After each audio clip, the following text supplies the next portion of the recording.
Namaste, welcome to our channel. TCS, Tata Consultancy Services, India's biggest IT sectors with 600,000 employees, established in 1968 by Tata Groups. TCS is the fastest growing IT sector in India.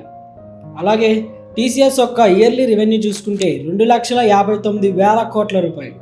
సరిగ్గా ఇది ఒక ఆంధ్రప్రదేశ్ బడ్జెట్కి సమానంగా ఉంది. అయితే మన ఆంధ్రప్రదేశ్లో ఈ యొక్క టీసీఎస్ యొక్క కంపెనీ ఆపరేషన్స్ స్టార్ట్ చేస్తామంటే ఎవరు మాత్రం వద్దంటారు? Honourable IT minister Shri Nara Lokesh garu ఈ యొక్క ఇనిషియేటివ్ తీసుకోవడం జరిగింది. ఈ యొక్క బిగ్ డీల్ని మన ఆంధ్రప్రదేశ్ కోసం కన్ఫర్మ్ చేయడం జరిగింది.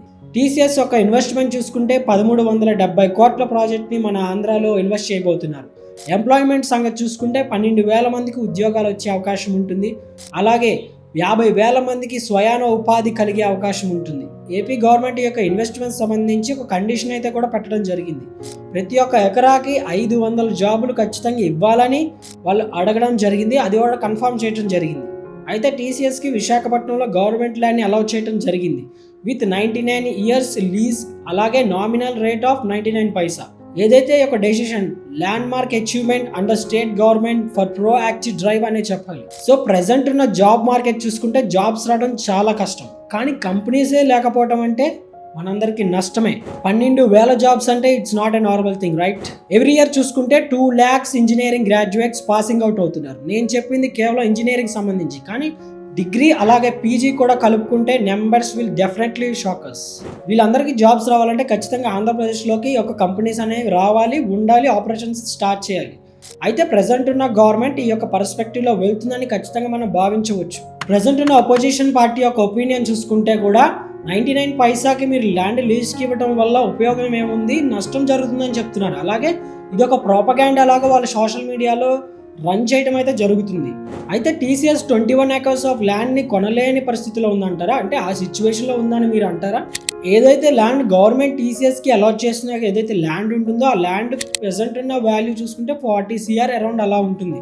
సో ఈ యొక్క 40 crore కూడా తను టీసీఎస్ పే చేయలేని అటువంటి పరిస్థితిలో ఉందని చెప్తారా?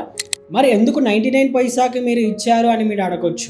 గవర్నమెంటే ఇచ్చింది, ఎందుకంటే గవర్నమెంట్ ల్యాండ్స్ని ఖాళీగా ఉంచుకోవడం వల్ల ఉపయోగం లేదు. అందుకే ఏపీ స్టేట్ ఒక కొత్త ఇనిషియేటివ్ అనేటువంటిది తీసుకెళ్లడం జరిగింది. ఏవైతే ఒక పర్టికులర్ ఆస్పెక్ట్ ఏదో ఉందో, పర్టికులర్ ఇనిషియేషన్ ఏదైతే ఉందో, దీనివల్ల ప్రతి ఒక్క కంపెనీకి మనం ఒక ఫీల్ గుడ్ మెసేజ్ని మనం పాస్ చేయడం జరుగుతుంది. ఎలాగంటే ప్రతి ఒక్క కంపెనీకి కూడా ఒక పాజిటివ్ ఇంటెన్షన్ అనేది వెళ్ళడం జరిగింది. దీనివల్ల ప్రతి ఒక్క కంపెనీ ఏవైతే ఇతర రాష్ట్రాలు ఉన్నాయో, లైక్ తెలంగాణ, పూణే, అలాగే బెంగళూరు కావచ్చు, ప్రతి ఒక్క రాష్ట్రంలో ఉన్న కంపెనీస్ కావచ్చు, అలాగే ఇండియా వైడ్గా ఉన్న కంపెనీస్ కావచ్చు, వాటి అన్నీ కూడా మన ఒక స్టేట్ ఆంధ్రప్రదేశ్లోకి వచ్చి ఇన్వెస్ట్మెంట్ చేయడానికి అవకాశం ఎక్కువ ఉంటాయి, అలాగే ఛాన్సెస్ ఎక్కువ ఉంటాయి. ఆంధ్రప్రదేశ్ ఒక ఇంటెన్షన్ మనం ఇలా కూడా చూసుకోవచ్చు, we are for the investors to grow employment in Andhra Pradesh అనేసి. ఎక్కువ కంపెనీస్ రావడంతో ఎక్కువ ఎంప్లాయ్మెంట్ క్రియేట్ అవుతుంది. ఎంప్లాయ్మెంట్ క్రియేట్ అయితే ఖచ్చితంగా జాబ్ సర్క్యులేషన్ అనేది చాలా బాగుంటుంది. ఇందువలన ఎవరైతే మన ఆంధ్రులు ఎవరైతే ఉన్నారో, ఇతర రాష్ట్రాల్లో ఎవరైతే జాబ్ చేస్తున్నారో వాళ్ళు కూడా మన రాష్ట్రానికి వచ్చి మన ఒక ఆంధ్రప్రదేశ్లో జాబ్స్ చేసుకునే అవకాశం ఖచ్చితంగా ఉంటుంది. దీని వలన మన ఒక ఆంధ్రప్రదేశ్ ఖచ్చితంగా డెవలప్మెంట్ బాట పడుతుంది. వీళ్ళందరికీ జాబ్స్ రావాలంటే ఖచ్చితంగా ఆంధ్రప్రదేశ్లోకి ఒక కంపెనీస్ అనేవి రావాలి, ఉండాలి, ఆపరేషన్స్ స్టార్ట్ చేయాలి. ప్రతి ఒక్క గ్రాడ్యుయేట్కి జాబ్ రావాలి, ప్రతి ఒక్క యూత్కి ఎంప్లాయ్మెంట్ దొరకాలి. కానీ కానీ కానీ ఏదైతే అపోజిషన్ పార్టీ ఉందో వాళ్ళు ఈ యొక్క పర్టికులర్ సబ్జెక్ట్ని వాళ్ళు ఒక రాజకీయ ప్రయోజనాలకి వాడుకుందామనే ప్రయత్నం చేస్తున్నారు. దయచేసి మీరు ఖచ్చితంగా ఈ యొక్క ప్రయత్నం చేయకండి. యూత్కి ఎంప్లాయ్మెంట్ రావాలని ఎంకరేజ్ చేయండి, కానీ డిస్కరేజ్ చేయొద్దు. ప్రస్తుతం చేస్తున్న గవర్నమెంట్ ఇంటెన్షన్ ఖచ్చితంగా కరెక్ట్ అని మేము ప్రతి ఒక్క యూత్ చెప్పగలుగుతాం. మీరు మీ రాజకీయాల ప్రయోజనాల కోసం ఈ యొక్క జరుగుతున్న ఎంప్లాయ్మెంట్ క్రియేషన్ని ఆపుదామనుకుంటే ఎంతవరకు కరెక్ట్ అని మేము ప్రశ్నిస్తున్నాం. అలాగే మీరు చేస్తున్న ఈ యొక్క ప్రోపగాండా వల్ల ఇన్వెస్టర్స్ ఎవరైతే ఉంటారో వాళ్ళందరికీ కూడా ఒక బ్యాడ్ ఇంప్రెషన్ అనేటువంటిది మీరు ప్రొజెక్ట్ చేయటం కూడా జరుగుతుంది.